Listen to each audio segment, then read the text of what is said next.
ఇప్పుడు మొన్నటి వరకు అసలు ఓడిపోయిన దగ్గర నుండి కేసీఆర్ గారు ఏనాడు బయటికి రాలేదు. రాలేదు. ఇది అసెంబ్లీకి గూడా రావట్లేదు. వచ్చినా సంతకం పెట్టేసి ఎళ్ళిపోతున్నారు. మొన్న ఒక ప్రెస్ మీట్ పెట్టి చాలా సీరియస్ వార్నింగ్ ఇచ్చారు. అంటే బయటకి రాకపోవడానికి గల కారణం ఏమనుకుంటున్నారు? ఆయన స్వభావమే ఎట్లానండి. ఆ! ఎప్పుడు గూడా బయట వచ్చి ప్రజలలో తిరగటము, హ్మ్. ఆహ్, భాగస్వామ్యం తీసుకోవటం అనేది ఉండదు. హ్మ్. ఆయన ఏదో ఆ మంతనాలు జేస్తుంటాడు. హ్మ్. వ్యూహాలు రచిస్తుంటాడు. అధికారాన్ని నిలబెట్టుకోవటానికి ఏమేం వ్యూహాలు జేయాలనో, ఏమేమి పథకాలు తేవాలో ఆ పథకాలు వేస్తుంటాడు. అంతకు మించి రాజకీయాల్లో అంతకంటే కీలకమైన పాత్ర ఉంటది అనేది ఆయన ఎప్పుడు గూడా అనుకోలేదు. హ్మ్. ఇప్పుడు గూడా అనుకోవట్లేదు. హ్మ్. సో, మొన్నొచ్చి వార్నింగ్ ఇస్తున్నాడు. తోలు తీస్తాను, త్వరలో మీ భరతం పడతా అన్నట్టు వార్నింగ్ ఇచ్చారు గదా!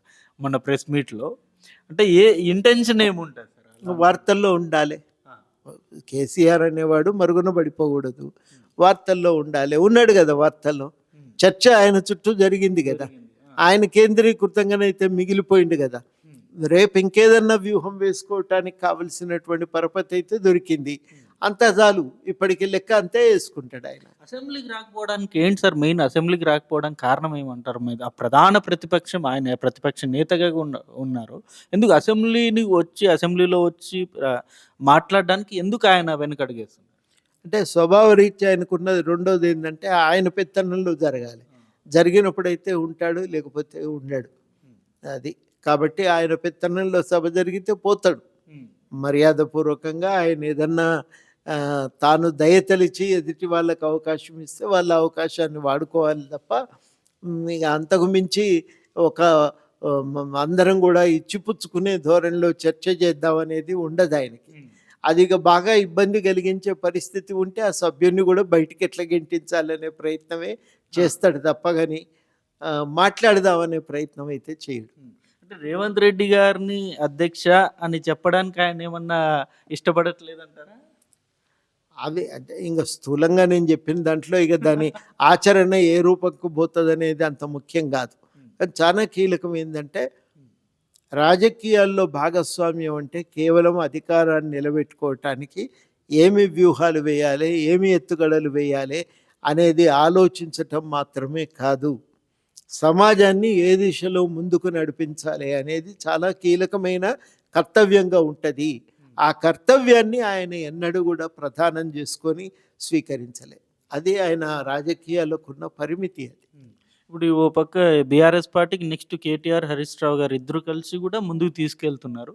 మళ్ళీ ఇప్పుడు 28 ఎలక్షన్స్‌లో వాళ్ళ ప్రభావం ఎంతవరకు ఉండొచ్చు సార్? ఇగ చాలా దూరం ఉంది.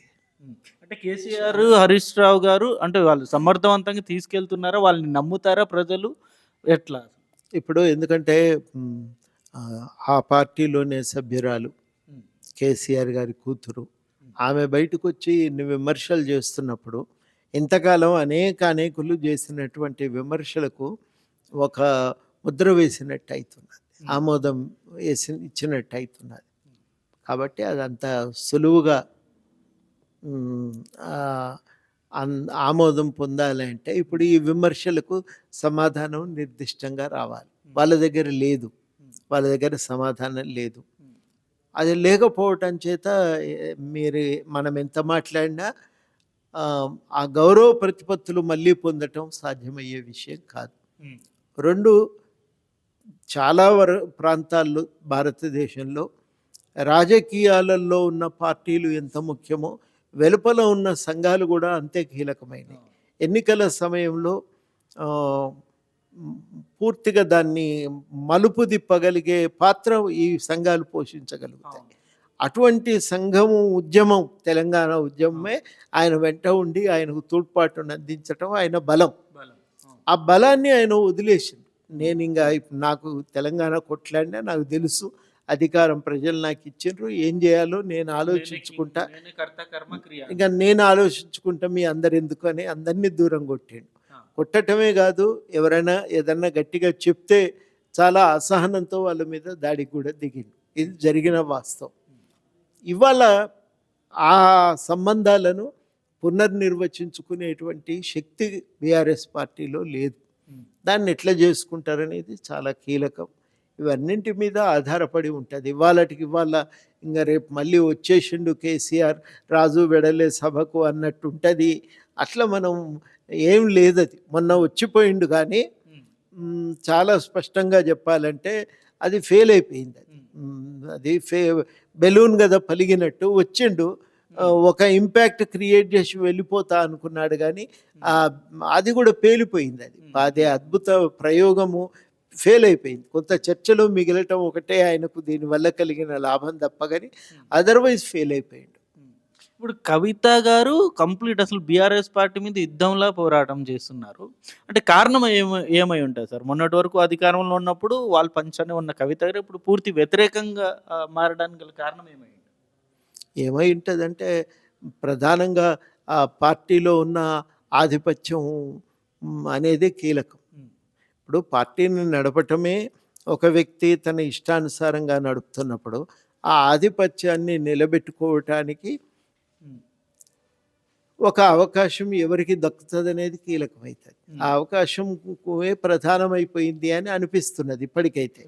అది కాదు అని ఎవరు ఎన్ని చెప్పినప్పటికీ ఇప్పటికి జరుగుతున్నది ఇదంతా కూడా ఆ అవకాశం కోసం జరుగుతున్నటువంటిది, ఆధిపత్యం కోసం జరుగుతున్నటువంటి ఘర్షణ. ఆస్తి తగాదానా, ఆధిపత్య తగాదా? ఇక దీనికి దానికి ఏం తేడా ఉంది? రాజకీయం అంటేనే ఆస్తుల సంపాదన అనుకున్నటువంటి రోజుల్లో ఏం తేడా ఉంది? ఏం తేడా లేదు.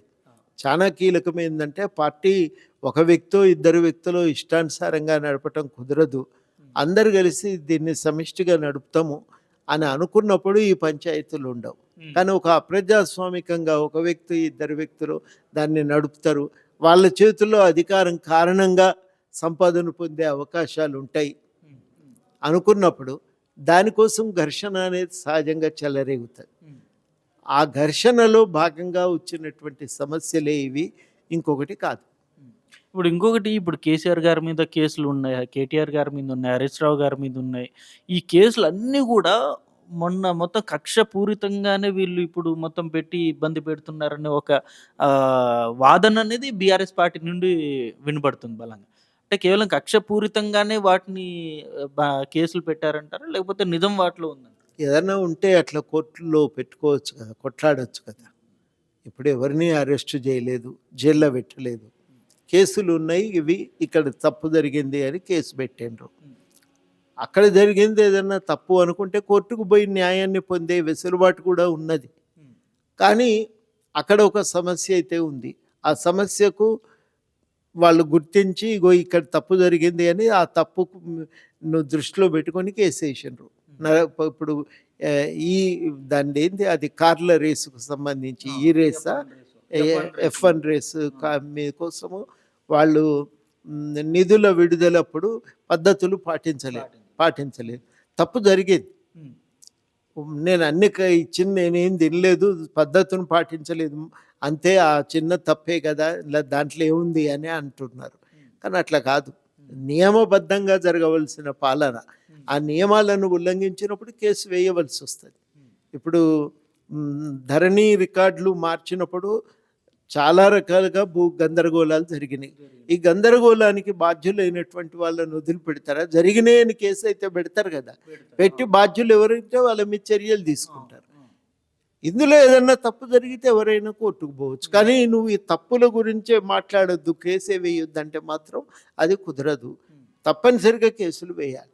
ఇప్పుడు అనేక నివేదికలు వచ్చినాయి. నివేదికలన్నీ మేడిగడ్డ వద్ద కట్టిన కాళేశ్వరం ప్రాజెక్టు డిజైన్ లోపాలు ఉన్నాయి, నాణ్యత ప్రమాణాలను పాటించలేదు అనే మాట చాలా స్పష్టంగా చెప్తున్నారు. మరి చెప్తున్నప్పుడు బాధ్యులైనటువంటి వాళ్ళపై చర్య తీసుకోవాలి కదా.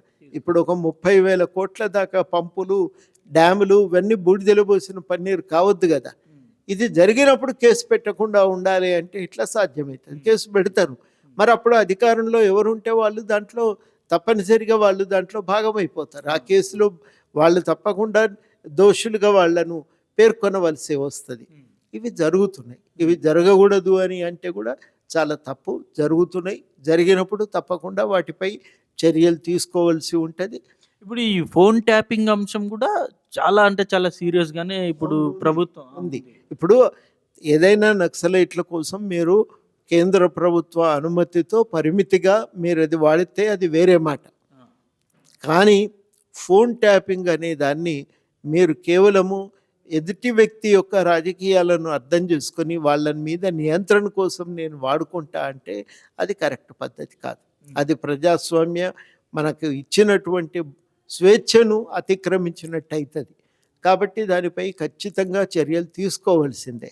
ఇంకా రెండో అభిప్రాయం ఎవరికన్నా ఉన్నది అంటే వాళ్ళు ఈ ఫోన్ ట్యాపింగ్ను ఆమోదిస్తున్నట్టే లెక్క. కాబట్టి ఇవన్నింటి విషయాల్లో ఎవరు దోషులో నిర్ణయాధికారం ఎవరి చేతిలో ఉందో. కవిత కూడా మొన్న చెప్పింది సార్, వాళ్ళ సొంత భర్త ఫోనే విన్నారు చాటుగా. అవును, ఇంత మరి అనుమానాలు ఉన్నప్పుడు కేసు నమోదు చేస్తారు. ఆ నమోదు చేసిన కేసుల్లో ఆ సమయంలో అధికారంలో ఎవరుంటే వాళ్ళు దోషులుగా వాళ్ళ కేసులు ఎదుర్కోవాల్సి వస్తుంది. ఆ కేసుల్లో మంచి చెడు అనేది కోర్టు తెలుస్తుంది కదా, నిర్ణయం కోర్టు చెప్తుంది దోషులు ఎవరనేది.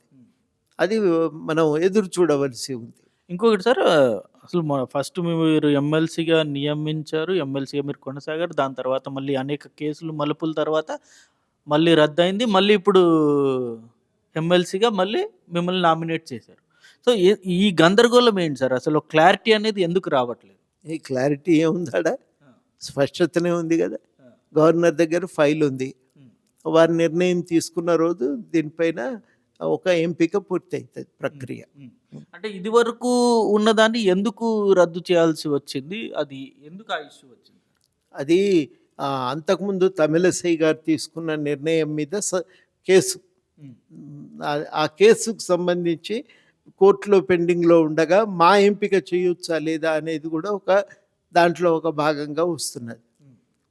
తమిళసై ఎంపిక మీద మేమేమీ చేయలేము, మేము ఆ నిర్ణయాన్ని మేమేమి దాన్ని సమీక్షించలేమని కోర్టు తీర్పు ఇచ్చింది. సమీక్షించలేము, గవర్నర్ అధికారం అది. గవర్నర్ అధికారాన్ని సమీక్షించే అధికారం కోర్టులకు లేదు అని హైకోర్టు తీర్పు ఇచ్చింది. కాకపోతే ఆ సమయంలో ఈ ఎంపిక చేసి ఉండాల్సింది కాదని చెప్పి వాళ్ళు ఆపారు. మళ్ళీ వీళ్ళు సుప్రీంకోర్టుకు పోయారు. సుప్రీంకోర్టుకు పోయినప్పుడు సుప్రీంకోర్టు ఈ జడ్జిమెంట్ మీద స్టే ఇచ్చింది. స్టే ఇచ్చినప్పుడు మరి ఆటోమేటిక్గా మేమేమవుతాం, స్టే ఇస్తే మరి మా ఎంపిక మళ్ళీ నిలిచినట్టే కదా. అట్లా అనుకొని వీళ్ళు మళ్ళీ మమ్మల్ని ఎమ్మెల్సీలుగా కొనసాగొచ్చునని ప్రభుత్వం నిర్ణయించింది. ఇప్పుడు కోర్టు ఏమంటుందంటే ఆ గవర్నర్ నిర్ణయాన్ని సమీక్షించే విషయమై మనం ఇంకా తుది తీర్పు అయితే మేము ఇవ్వట్లేదు, కానీ ఇప్పుడు మేము ఇచ్చిన స్టే ఉత్తర్వులు ఈ ఎంపికకు వర్తించవు అని కోర్టు వాళ్ళు మళ్ళీ ఒక సవరణ చేశారు. దానివల్ల ఆగింది. ఇప్పుడు గవర్నరు ఏం చేసిన ఈ ఎమ్మెల్సీల విషయంలో గవర్నర్ అధికారాలపైన కోర్టు మళ్ళీ ఫైనల్ జడ్జిమెంట్ ఒకటి ఇవ్వాలి. ఆ జడ్జిమెంట్ వచ్చేదాకా ఆగుతారేమో గవర్నర్, మనకు తెలియదు. ఆయన మనసులో ఏముందో మనకేం తెలుస్తుందో తెలియదు. అది ఆ కేసు ఆ దశలో ఉంది. ఎమ్మెల్సీల ఎంపిక విషయంలో గవర్నర్ ప్రభుత్వం ఏం చెప్తే అదే చేస్తుందా, గవర్నర్కు సమీక్షాధికారం ఉందా అనేది ప్రశ్న. అది కోర్టు ముందు ఉంది, అది తేలాలి. ఇప్పుడు చాలా సార్లు మేము లాస్ట్ టైం మీరు ఎమ్మెల్సీగా ఎన్నికైనప్పుడే మేము చాలా వార్తలు విన్నాం. మేము కూడా అనుకున్నాం డెఫినెట్గా మీరు మంత్రి పదవి గ్యారంటీ మీకు వస్తుందని చెప్పేసి. సో ఈసారి ఎమ్మెల్సీగా కన్ఫామ్ అయిన తర్వాత మంత్రిగా మిమ్మల్ని చూడొచ్చా? ఎవరి ఊహలు వాళ్ళవి, దానికి నేనేం సమాధానం చెప్తాను? చూడొచ్చా సార్ అట్లాంటివి నేనైతే నాకు తెలియని దాని మీద నేను సమాధానం ఎప్పుడు అంటే ఆ టాపిక్ ఎప్పుడు మాట్లాడలే హైకమాండ్తో కానీ రేవంత్ రెడ్డి గారితో? నేను మాట్లాడలేదు. వాళ్ళు ఏం నిర్ణయం చేస్తారో అది ప్రభుత్వానికి ఉండేటువంటి ఒక ప్రత్యేకమైన అధికారం.